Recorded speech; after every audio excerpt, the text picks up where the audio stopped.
What the fuck?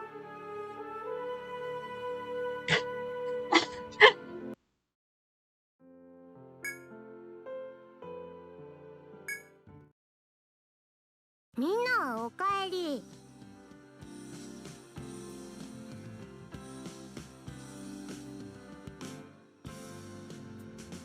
My last Deltarune video defended the idea that Chris could be い the って knight. らっしゃい。 Disagreed and still do disagree. The point of that video wasn't arguing that Chris is the knight, it's taking an objective look at the facts and making the bold claim that, even if there's only a 1% chance Chris is the knight, there is still a chance, and that possibility shouldn't be disregarded.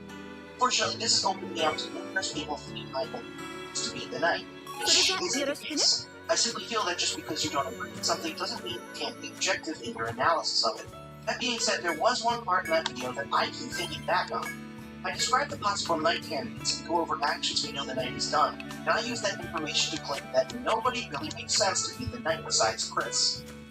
And I don't actually agree with that. I've used that explanation as an argument for Chris Knight, but that argument isn't necessarily correct. There's actually a lot of potential knight candidates, and today I'd like to take a solid look at all of them, while also exploring their motives and how they might tie into the game as a whole. My name is Spooky, make sure to like and subscribe, and let's discuss. First off, I think it's important to establish some known facts about the Knight. First off, they opened at least 2 Dark Worlds, the spare classroom and the library. It's important to understand the unique aspects of the Closet Dark Fountain, better known as Castletown, open up lots of questions about its creation, especially seeing as it's the only fountain Malsei wants to keep open. I think it's plausible to theorize that someone other than the Knight opened the Closet Dark Fountain, that there's some mystery surrounding its creation that doesn't involve the Knight opening. Regardless, it doesn't really matter that much, just something I feel like acknowledging. Second, there is not really direct with the Knight entering the Dark Fountain. I think the Knight entered the card King of Dark Fountain in some wording. I actually don't have any sub. This is kind of the most important thing that I think is important to remember about the Knight is that we don't know who they are or what they want. King and Queen both make claims about the Knight's goal. However, Queen admits that she was just guessing, and King 2 assumes based on the Knight's actions. Chapters 1 and 2 both assume the Knight's goals line up with their goals. King wants to overthrow the Lighters. Queen believes they want to promote and happiness for everyone, whether they want it or not. Neither are confirmed to actually be the Knight's motives. As a matter of fact, even the idea that the Knight is trying to cause the Roaring can be argued against. Even though Queen called him the Roaring Knight, Assault didn't know what the Roaring was, so there's certainly a chance that they aren't trying to cause it. Ultimately, trying to cause the Roaring, why enter the Chapter 1 Dark World at all? But it's something they're trying to achieve. Furthermore, as everyone has already put up in the past, why not open as many Dark Worlds as you can whenever not only open them, instead of confining to one world? Well, it's like so much of the Knight up in the air, it's important to remember that their motives may not actually be trying to help you apart. So let's dive in and tackle the first candidate, Chris. Here's what I'll say one more time about this. 1% chance, right? But it's a chance. Okay, I can't write that off. I think it's hard to say there's actually like a 10% chance instead of 1, but that's up for personal. If you want to know my arguments surrounding Chris Knight, go watch that video I made on it. It's pretty good, I think. However, that's all I'm going to say on it here. Next up is a candidate everyone absolutely loves, and that's Papyrus. First of all, there's a good amount of evidence. Papyrus has been noticeably absent. Papyrus' house is a night chess movement distance away from both fountains. Papyrus is described as being busy in the Deltarune Steam page. The Eggman behind the tree named Papyrus, as we've seen from behind a tree when official merchandise. Papyrus says he's the only skeleton in the closet in Undertale and in Deltarune to pursue whoever opened the Cyberworld fountain was hiding in the closet. Dark worlds are fun, wish-fulfillment fantasy worlds, and Papyrus most likely desires friendships and relationships, so it makes sense that he create dark worlds. So the points regularly argued by Papyrus Knight believers. Though I can say they aren't slightly convincing, once you really start into it, it's kind of hard to argue. First off, looking at all this evidence, a lot of it is very thin. Papyrus' closet reference in Undertale is a joke, referencing the phrase skeletons in your closet. That's some kind of fourth wall breaking your early evidence piece. The fact that the Knight closet is just a coincidence. The Knight distance away from the house argument, it's also kind of stupid. First off, if you lay out the map as a grid, you'll see that the school and library are in both the same distance from the spot directly below Papyrus' house, so this isn't literally the knight's movement pattern, it's just a vague in the shape of it. Furthermore, with Deltarune being a flat world that is essentially laid out like a grid, any dark world that isn't on the same row as Papyrus' house or directly below or above is able to follow the knight's movement pattern, since it involves going up or down like, as long as it's an L shape, it technically counts. The same argument can theoretically be applied to both Mettaton's house and the Flower King shop, as both are directly above Papyrus' house. If anything, it makes more sense for this to apply to Flower King, as it's 2 spaces above the school and library, draw a point directly beneath it. It's really perfect between the school and the library. Overall, though, I just don't see there being it's very thin. I don't think the houses being an L-shaped distance away means anything. Because like I said, Deltarune's world is laid out like a grid, and naturally these things will happen. Moving forward, there's the tree and merchant and egg argument. And it's just the whole thing is giving. I don't want to write off the concept of Papyrus being his eggs. It's just odd. It doesn't seem like it would fit Papyrus as a character. Not only that, but why would Papyrus of all people, someone who seems to just be a lightener like us, somehow be in these strange rooms in between? Not only that, but if you interact with the man in Chapter 1, his egg, he seemingly shows up in a car during Chapter 2, or some reference to him. It's just, to me, it doesn't seem like something that fits Papyrus, especially if it's the knight. Not only that, but we really have to ask ourselves, based on the known actions of the knight, does this line up with the Papyrus we know? That answer is a huge no. First off, if you believe that Papyrus, the knight, entered the Dark World and imprisoned the 3 kings, that certainly doesn't seem like something Papyrus would do. And if you believe that the knight never entered the Dark Worlds, then why is Papyrus open for fun? They can't have fun adventures. They actually want to decide. On top of all that, I have a hard time thinking knights will be some character who turn themselves around once they learn about it. Knight's been referred to as the Royal Knight, so if they actually know nothing about the role, they immediately go, uh-oh, whoops, I didn't mean for this to happen, and immediately change their ways after fighting it. Kill them. That down. Even if the Knight's motives are something other than causing the roaring, as discussed before, at the very least I like to keep them knowing. Watches the Dragon Warrior or something. I don't know. Either way, I just don't see any logic in piracy. File this one in, it's still possible, but highly unlikely. Moving forward, let's talk about some of the lesser discussed options. Undyne is unlikely, though there's the possibility of a motive here. Undyne's the only character we find in the cyber world, but she herself says that her job is boring and she wishes something would shake things up.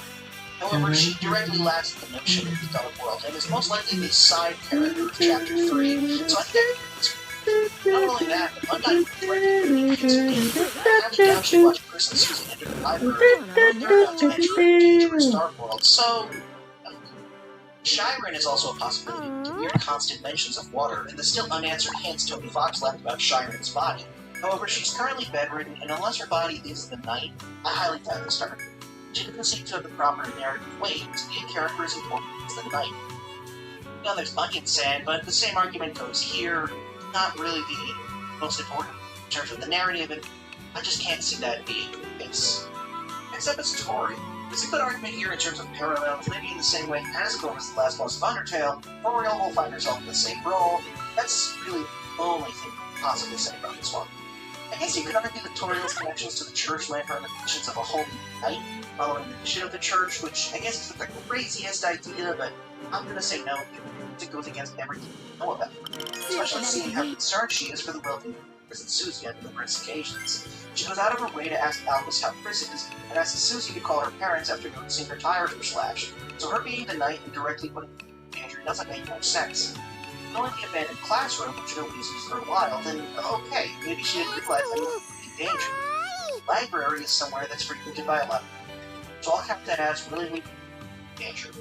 So with all that said, Toriel most likely is not the knight, seeing as it would completely go against our understanding of her as a character. And that's something I say a lot. The knight twist requires us to completely erase all knowledge we have about a character. That's, dare I say, objectively bad. Best twists don't require us to throw all previously acquired information about the characters into the trash can. If it was someone we already know, chances are it's a character who's less so obviously not the knight. Praetorial to reveal that she's opening up dark worlds and imprisoning kings, and is running around telling them that she's the roaring knight. It's just a bit much.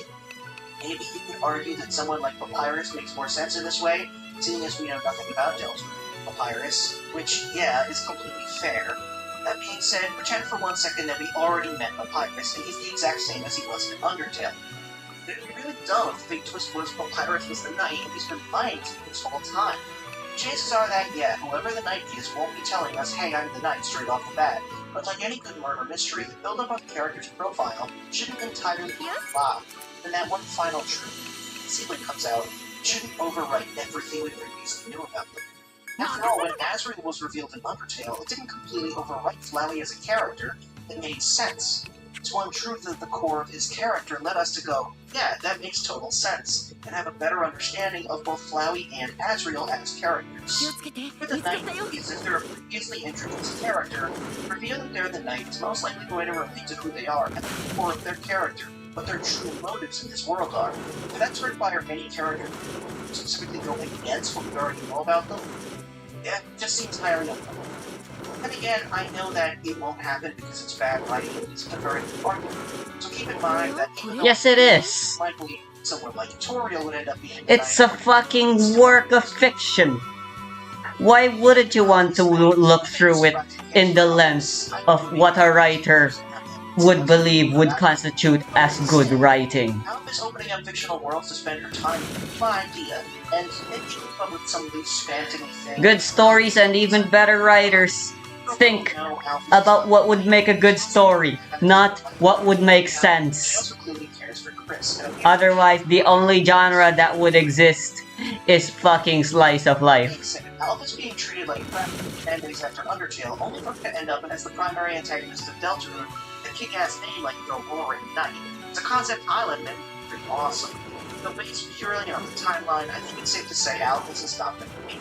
There's no strong evidence for either side here, but I don't think we really need evidence to prove any character isn't the Knight. Instead, it's far more important to get evidence that they are, of which there is none. Based on what we know now, I think it's safe to say Alphys is not the Knight. Now let's talk about Asgore. Here's where there's our first bit of real wiggle room to theorize. Asgore is certainly an interesting case, as we know he definitely has some deep, dark, depressing backstory. We know a lot of facts about the Dreamer family in general, and I'd like to talk about them. First up, we know that Asgore used to be police chief, until something in town happened. Presumably something he did, that caused him to be removed from the force. I'll talk more about this in a second, but another aspect is probably going to end up being important. So the Dreamer family used to be very, very close with the Holidays, until someone recently. He remarks that though they've grown apart, he still loves the Dreamer family, and I think that's important.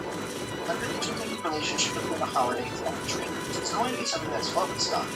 What does any of it mean? Well, this is one of those scenarios where it's so vague that your guess is as good as mine. Could Asgore have accidentally caused the death in December, which got kicked off the force? Maybe. Could he have also cheated on Toriel, which got him kicked off? Yeah, obviously it's a highly unlikely scenario, but objectively it's just as likely as him having to do something with Dex. There's nearly zero evidence for anything, so it's just a guess at this point. That being said, there are a few things to note. First, Chris is clearly upset by what happened. He forced themselves to stop reading the note detailing Asgore being removed from the Force. Second, nobody in town seems to dislike him. Besides the mayor's cold letters to him, it seems as if nobody in town holds whatever against him. Even the letter announcing that Undyne's replacement holds him in very high regards, which is interesting because he's divorced from Toriel. It's highly unlikely that ever Asgore caused the divorce between Toriel, and maybe caused the split between the Dreamers and the Holidays. Of course, it's possible that the divorce was just a coincidence, but I find that claim to be highly dubious. In Undertale, we saw that it took Asgore murdering children to cause Toriel to divorce him.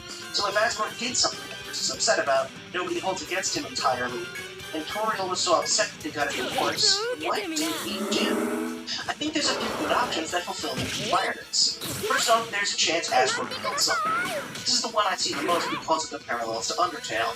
However, the question that nobody seems to have a good answer to is, who did he kill? In my humble opinion, I think there's a chance that if Asgore did indeed kill someone, perhaps it was someone who attacked Chris Toriel, maybe a criminal, and Asgore refused to hold back killing them in an attempt to protect his family. Of course, this is completely speculative, but it fulfilled those roles. Of course, there's also the option that Asgore killed Dex, which is just so dark and unnecessarily depressing. There's also no real reason for him to kill Dex presented, and the Holiday Guard completely split from the Dreamers, and they say they still love him, and, you know, there is all that stuff about finding her, so I don't think Asgore killed Dex. Alternatively, there's another option I like much more. Asgore's real flaw in Undertale isn't that he hates children. As much as it's kind of become a joke in fandom at times, Asgore's decision deep, tragic, and complicated one. Asgore's real flaw in Undertale isn't that he killed children. As much as it's kind of become a joke within the fandom at times, Asgore's decision to kill the fallen humans is honestly a really deep, tragic, and complicated one. The only way to free his people is for humans to die, and that's a decision he deems necessary to make. Undertale doesn't criticize that decision. What Undertale points out as Asgore's critical flaw isn't that he killed people, but is that he refuses to take action.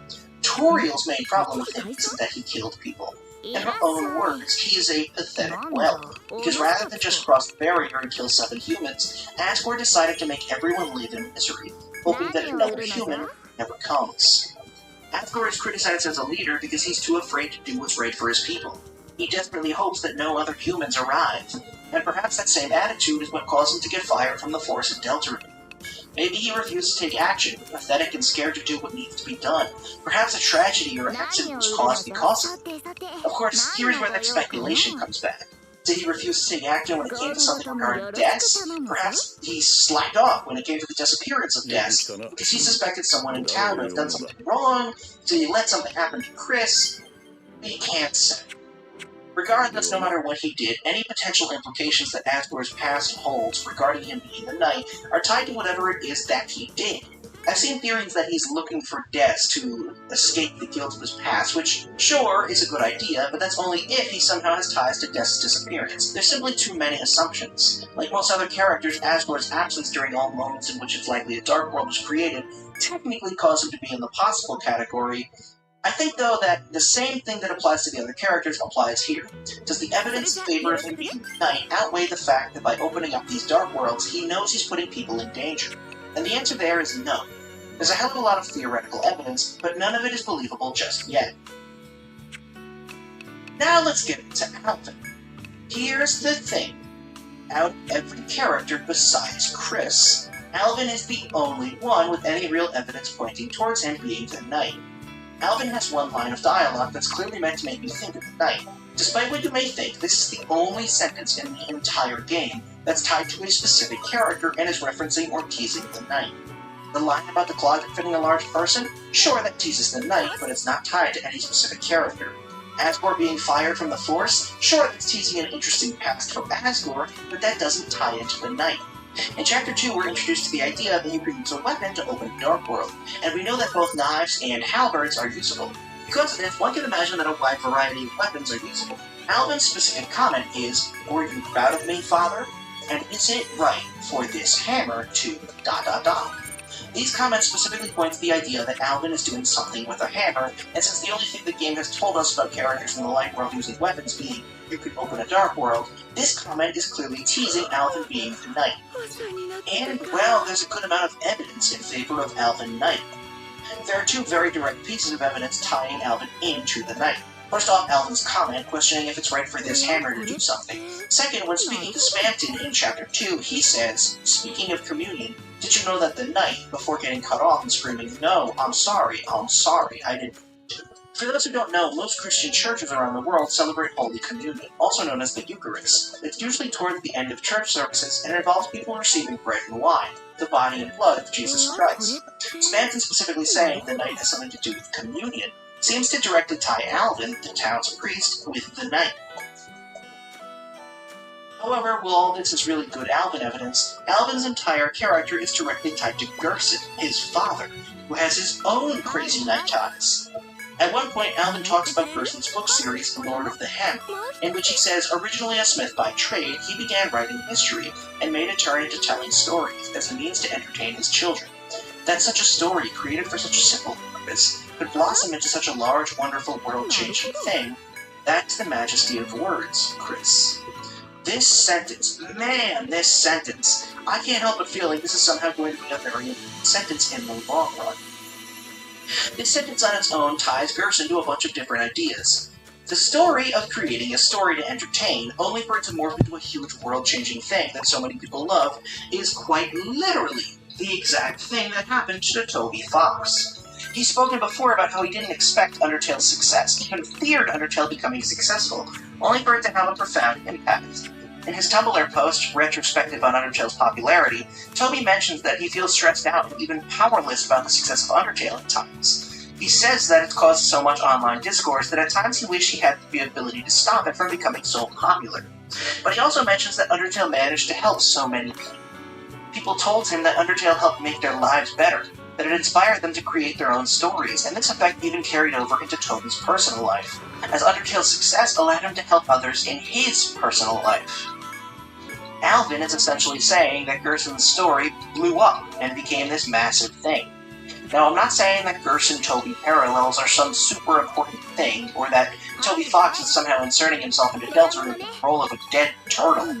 But what I am saying is that in a story literally creating fiction that has brought people together, helped people get over their personal issues, and yet has drawn so much discourse and controversy, perhaps the idea that Gerson and or Alvin in some way reflect the experiences of those who've actually created fiction has some merit. That being said, there's another slightly odd connection to things. Gerson's story is nearly identical to J.R.R. Tolkien. Tolkien worked on the history and etymology of German words starting with W, before writing stories for his children as a bedtime story. These stories were of a fantasy world that ended up becoming The Hobbit and Lord of the Rings. Gerson's story is an exact parallel, with his story being named Lord of the Hammer. This is, I will admit, most likely nothing more than a coincidence. However, the name Lord of the Hammer being so similar to Lord of the Rings, it's probably a reference. Come on. So odd to me. But when you ask me how this could possibly tie into the story, I have zero idea. I don't feel like this is too important to notice, but I do feel like mentioning it. Overall, I feel like this is an important parallel to mention, but I wouldn't put much stock in it meaning anything. So that's the Gerson side of things. Despite everything, Gerson's name is still one of the names that Gaster takes note of. I'm sure his importance in the story isn't over just yet. We also know that Berdly says he's going to be late for his shift with Miss Boom, so I think we'll be learning a lot more about the Booms later.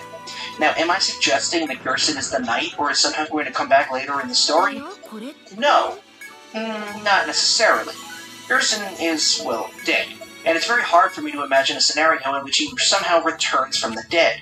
Of course, there's always the Oberon Smog option, which is a character created by Jaru Jaru J. Go watch his Night video. Here's the thing, Jaru did really make a great Night video, please go watch it. But in order to be conclusive and talk about all options, I'd like to quickly talk about his Oberon Smog theory. But again, understand that you won't get the full explanation unless you watch his video. Oberon Smog is the idea that Gerson has become a half-lightener, half-darkener with special abilities. Through his hammer that was buried and may or may not have dust on it, being turned into a darkener, giving him special properties. This idea isn't that bad. As a matter of fact, I think it's quite good, and even ties into the parallels between Gerson and Tolkien, or as a fiction creator. Oberon is a character featured in medieval and Renaissance literature, and is king of the fairies. And Smog is, well, what we saw created by opening up the Dark Fountain in Chapter 2's ending. Oberon Smog may seem like a random name, but it's actually an anagram of Gerson Boom. Oberon Smog is a really good theory, and shouldn't be fully written off. To be honest, though, while all of these ideas are good, I'd like to say something about Gerson. Gerson Boom wrote books. There's no established precedent for him to have opened any Dark Worlds, or even know about them. Any idea that he's somehow tied to the Knight is entirely speculation, and mostly based on the fact that, like the Knight, he created fiction, and working from that point. So, to recap my thoughts on Gerson, while there are interesting ties to creating fiction and the effect on people it has, as well as connections to J.R.R. Tolkien, Gerson being the Knight himself is highly unlikely. While the idea of an undead darkener version of Gerson is certainly interesting, there's no real evidence supporting this, mostly circumstantial connections you could make, but have no solid proof. So, getting back to Alvin. There's a lot to say about Father Alvin as the Knight. First off, I'd like to say that the Tumblr post reappraising Father Alvin is a really, really great deep dive into the idea of Alvin as the Knight, really digging into everything we know about him. If you want to get the deepest dive possible, the most conclusive analysis of Alvin being the Knight, that's a great post. However, to put it simply, besides the 2 pieces of actual evidence the game has given us, the only things we have to work with are Alvin's connection to Gerson, which, to be fair, are clearly important, given that Alvin is worried that Gerson wouldn't be proud of him, as well as his worries about his hammer. I can speculate about this all day. Is Alvin looking to continue Gerson's work? Does he believe he's doing that through opening Dark Worlds? At one point he talks about what Asriel was like when he was younger, and it's exactly like Rousey, down to his singing ability, which is something Alvin specifically comments on. Could Alvin have created Rousey? Honestly, I can't really say for sure. Any theories about Alvin that go deeper than, look, he could be the Knight because of these 2 lines, is pure speculation.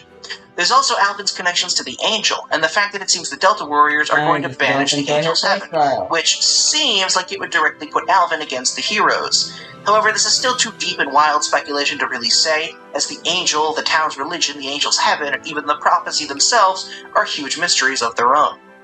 So, to give a complete summary of my thoughts, Alvin is currently the most likely candidate if you're looking at just facts. However, that's only because the 2 Knight-related hints are directly connected to him. Not only is Alvin connected to the Knight, but seeing Gerson's connections to creating fiction that changed the world, Gerson's connected to the Knight by extension. Despite this, there's no solid ideas we can form about either unless you go into deep speculation. That being said, I can't help but feel like Alvin's whole line about this hammer is a total red herring. I know that many may disagree, especially with how the idea of Alvin being the Knight seems to fit, telling us that weapons open Dark Worlds before making an obviously cryptic reference to Alvin's weapon seems about as much of a red herring as Red Herring from a pup named Scooby-Doo. Regardless, if I were forced to bet on who the Knight is, I'd say Alvin. But don't be surprised if Alvin's character ends up being more tied to his feelings surrounding his father, rather than him just being a vigilante destroying the world. Just because Alvin is the most likely in terms of pure evidence doesn't at all mean he's the most likely in general. Moving on, let's talk about every single classmate one by one, digging deep in terms of narrative, and what it could mean if any single one of them, but no, just no. Not a single classmate is the Knight, that'd be stupid.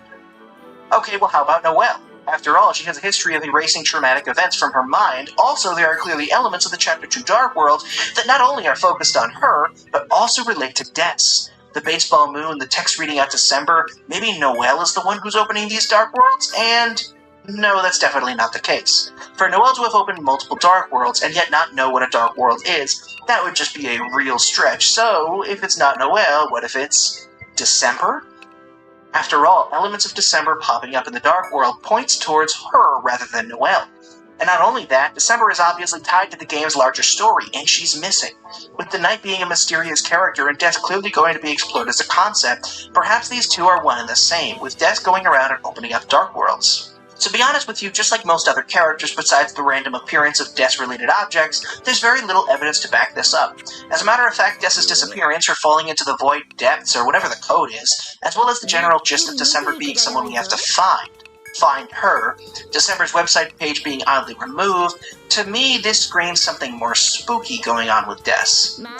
Although, there is the evidence to suggest that Des isn't voided or gastered, but instead having more of a personal issue. Why is the whole town content with Des just being missing? Why is Noelle repeatedly looking her sister's name up? It's all so odd. If Des got voided or gastered or whatever, you'd think that the whole town would be non-stop searching for her, or dead set on figuring out what happened to her. People don't just go on living their lives after something like that happening. Unless, of course, the townspeople think they know what happened to her. What I mean is, Des could have run away. Now, you can't see me, but I put run away in air quotes because I think it's fair to say Des didn't actually run away.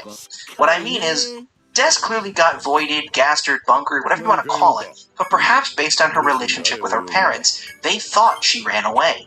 It explains why there's this air of sadness surrounding her, why Noelle continues to search her name up on the internet, why everyone has accepted her disappearance.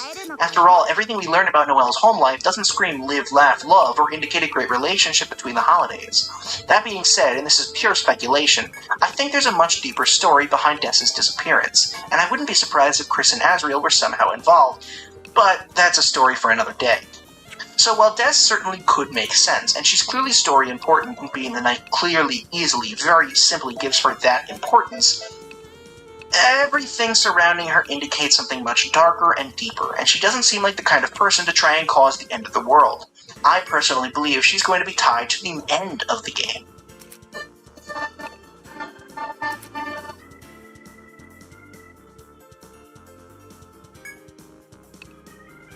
So, what about the mayor?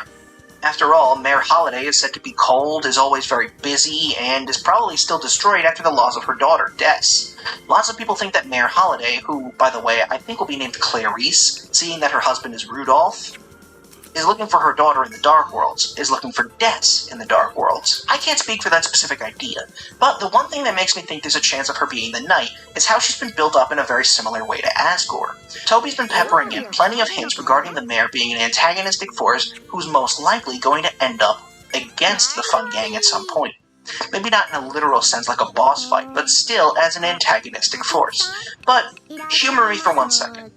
Deltarune has set up a lot of future antagonists and characters with stories to pay off.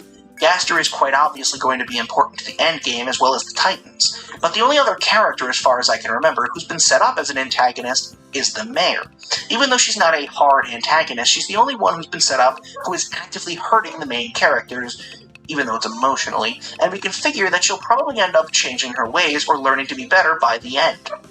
Look at what's left in Deltarune. It's safe to say Chapter 3 won't reveal who the knight is, with Toby saying it's more fun than story-packed. 4 is probably going to be at the church with Rudy and Alvin. 5 and beyond are mysteries. However, it's safe to say that the Roaring will take at least 1 chapter, maybe even 2. With that in mind, when are we going to get to meet and have a whole story arc involving the mayor? To me, I feel as if Clarice being the knight would fit nicely in the timeline of what's going to end up happening in Deltarune. Then again, this is purely subjective, and I'm just guessing based on what I think might end up happening later in the game. Pure speculation without any evidence. So I have to say, while she's a great option in my opinion, there's not that much evidence to support this thought. So let's get through a few more really quickly. Rudy, wow, I would love this so much, just so much. The ultimate unexpected character. However, unfortunately, he's bedridden and sick and dying. I don't believe Rudy's the knight. Caddy, Bratty, Caddy's dad, etc. Any of these characters? No, not enough narrative significance. Overall, just lacking in real substance. I guess Toby could always say, look guys, it was Bratty the whole time, and like, okay, but as of right now, there's literally 0, and trying to come up with some silly Woody Theory level conspiracy would be pointless and a waste of both of our time. Then again, Caddy and Bratty are hyped for the destruction of the world. Obviously. Sans, no. Same reasons as pretty much all the other characters. While Sans will surely have some deeper story throughout the game, I highly doubt he's the one opening up Dark Worlds. There's just not enough evidence to suggest this. Finally, there's one character who I haven't spoken about. Asriel. Asriel is very similar to Des when it comes to knight likelihood. Asriel and Chris clearly have something coming between them, and is probably one of the people most broken up about whatever happened to Des. Half the reason we haven't seen him, and I'm just guessing, but still, is probably because Asriel won't be completely over Des just yet. Asriel has every reason to want to open these Dark Worlds, however, unfortunately, there's still very little evidence for this. Asriel, just like everyone else, has possible motives, however, it's pure speculation. So, what have we determined? Well, Father Alvin is the most likely candidate. He's one of only 2 characters who have explicit teases that they're the knight. The other is Chris, and I think I said everything I want to say about them in my previous video.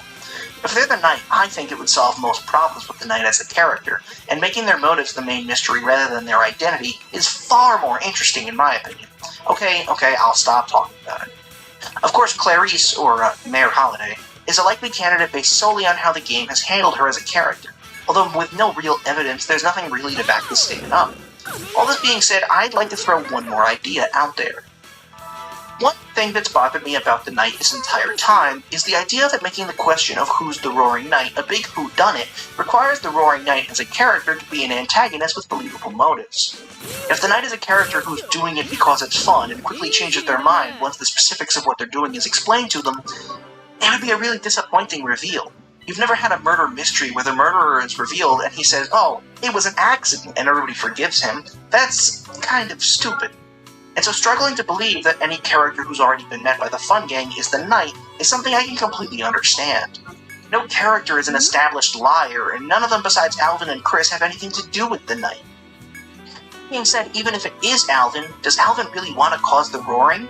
And if not, does that mean that Alvin being the Knight is a twist that'll last for a few minutes? Kinda lame. So, I'd like to make one more suggestion. What if the Knight's identity isn't a mystery? It's not a whodunit. We're not supposed to be theorizing about who it is. Obviously this seems silly. After all, we're told the Knight has to be a Lightner. But given the lineup of characters, very few make sense as the Knight. The game hasn't handled this mystery like a whodunit either. We've never gotten evidence in favor of a bunch of different characters, slowly building a suitcase of facts for us to digest piece by piece. We've simply been told the Knight is out there and we must stop them. And no character we know will end up being the Knight. Of course, for this to make sense, there has to be an explanation. Am I saying the Knight is an original character, just the Knight? Maybe. After all, everyone loved bringing up that animated intro evidence when debunking Chris being the Knight, but it also kind of debunks every other character being the Knight as well. Do you really think Toby would just show us the identity of the Knight in an animated intro? It makes sense if it's a brand new character, and it doesn't have to be explained. So sure, that's an option. However, that's still a bit of a letdown. So instead, what if it's a Darkner? After all, Spamton has kind of revealed that it's possible for a Darkner to steal a Lightner's soul. In doing so, becoming somewhat of a transcended, more powerful Darkner-Lightner-like character. This is similar to what Jarger thinks is going to happen with Oberon Smog, but it's different in terms of mechanics. This would mean a Darkner stole the soul of a Lightner, killing the Lightner in the process. And we don't know of many dead Lightners who could have had their soul stolen. But still, it's a possibility. But there's one more possibility. What if it's Des? Now, I know that I already explained that Des being the Knight is unlikely, seeing as she's probably stuck in the depths. However, this still doesn't account for a fact we learned in Chapter 2. We can open Dark Worlds inside of Dark Worlds. Now, I'm well aware that we don't actually know what would have happened if Berthy opened up that Dark World. There are a lot of weird interpretations on this that I completely disagree with. Some say that, A, this would have immediately caused the roaring, and opening up Dark Worlds inside of another Dark World will always immediately lead to the roaring, or B, this would have opened up a second layer of a Dark World, and while I think there's more merit to the deeper Dark World theory, I don't necessarily think either of these are true. Berthy's intentions were to make an infinite Dark World, continuing Queen's goal of making a Dark World that escaped the bounds of the library. She literally says she has to expand the bounds of this Dark World. I believe that while there's a chance that the real reason Rousey stopped Berthy is because it would have done something really bad, I hope these two will ignore us. Simply opens the one in the light world, or expands the one you're currently in. What if Des is stuck in a dark world?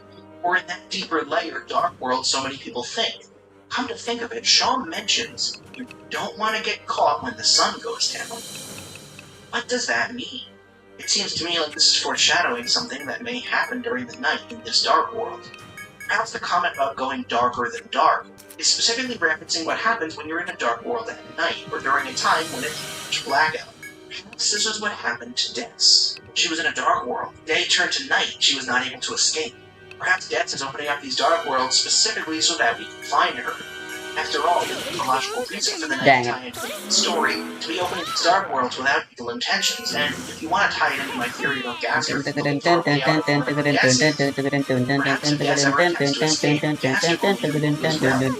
suddenly things also make sense why at the bottom of the sea, there's strange dark world stuff going on.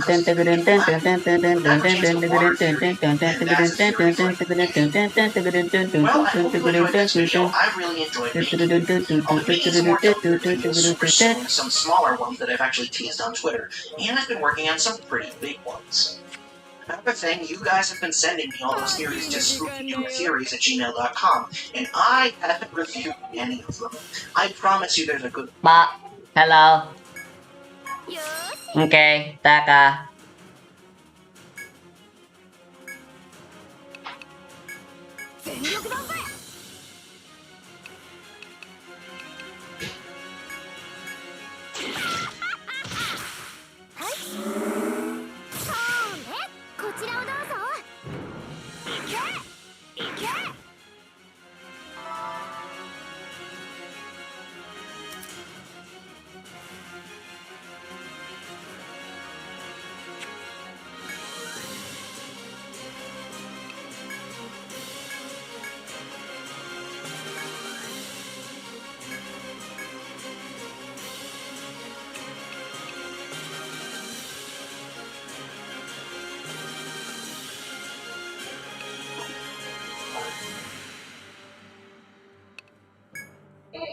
Ah.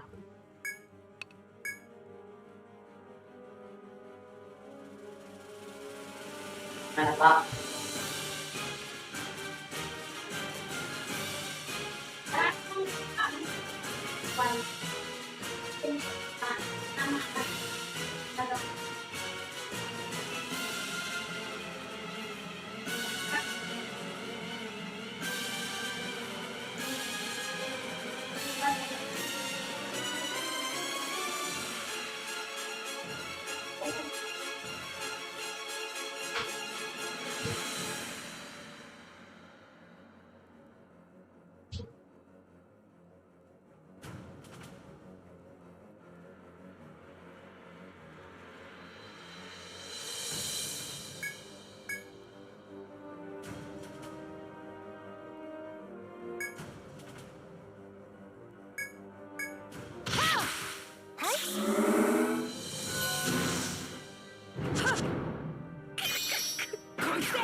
Oh god.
Got him.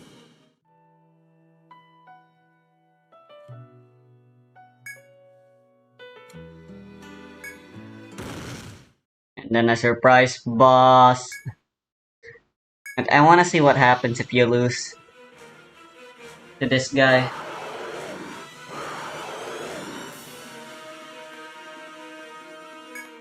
Pretty confident we can beat this guy.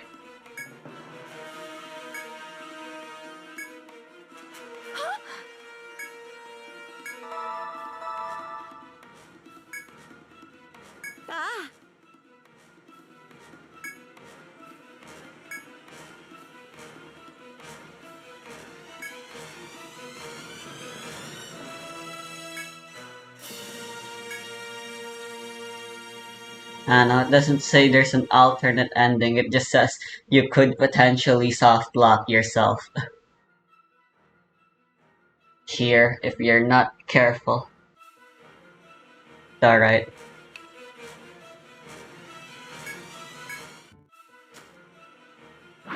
And let's just go ahead and beat the shit out of him already.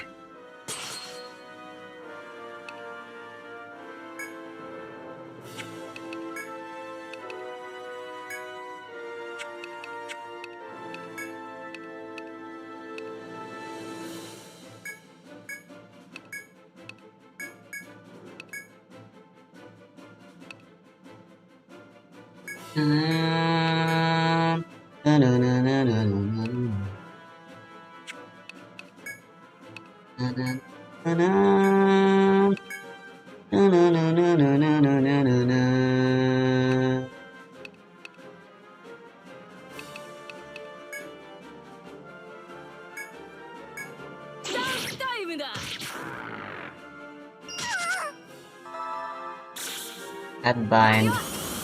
That's bad.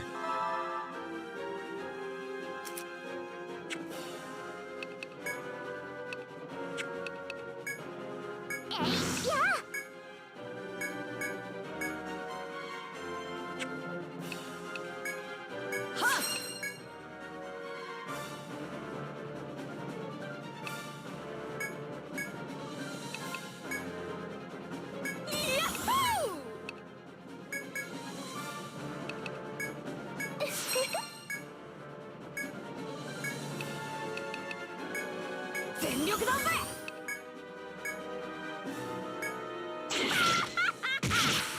はい。くらー。そうね。決まってください。くらえ。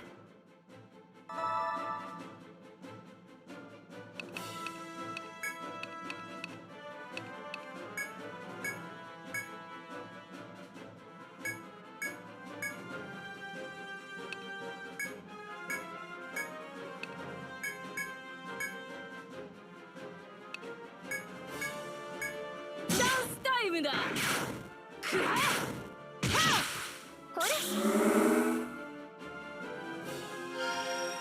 ダンスタイムだ。はあ。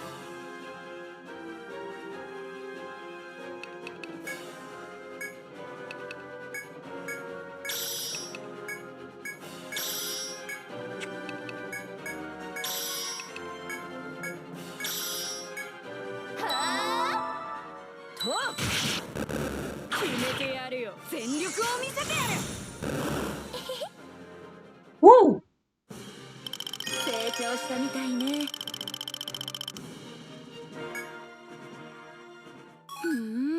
珍しいね。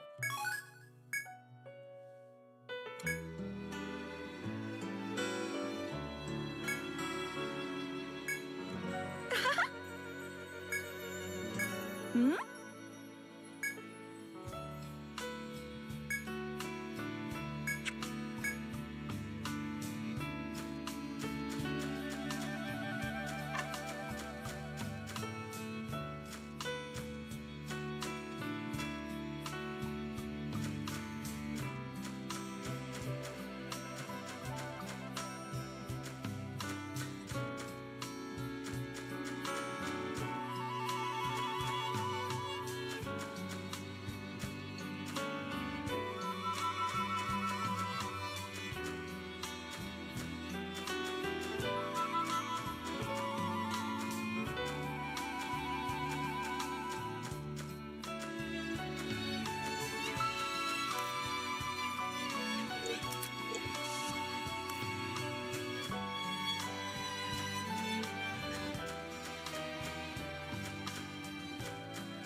お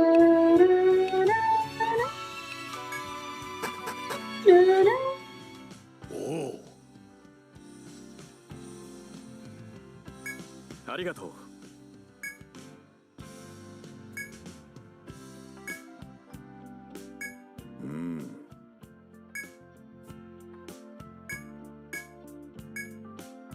はあ。ねえねえ。ふふん。